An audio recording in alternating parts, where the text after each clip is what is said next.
compris pour tromper. On continue. 1 Corinthiens chapitre 6 versets 18 et 19. Fuyez la débauche. Quelque autre péché qu'un homme commette, ce péché est hors du corps. Mais celui qui se livre à la débauche pêche contre son propre corps. On comprend la profondeur de cette phrase quand on sait tout ce qui se passe à l'intérieur de notre corps, quand on touche à ce qui est appelé la débauche, on va le définir juste après. Du corps que ça se passe. C'est très vrai quelque part, dans le fait que c'est bien à l'intérieur que le problème se passe.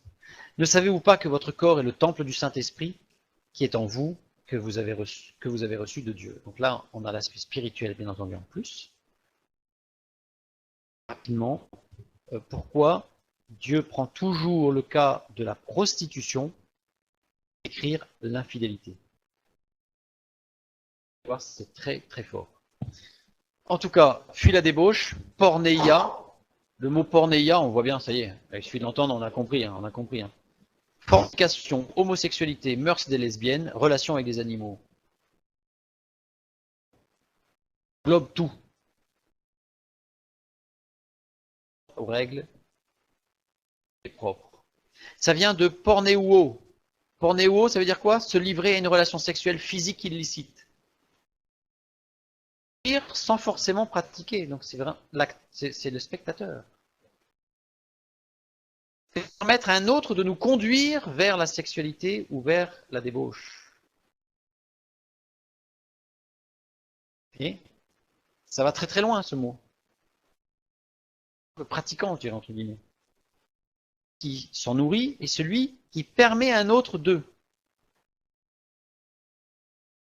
Ça va loin, hein? Ça va très très loin.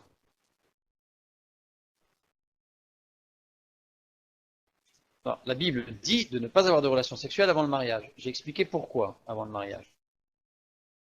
Mais pourquoi attendre? C'est à partir du moment où on est sûr. Ça y est, on est amoureux.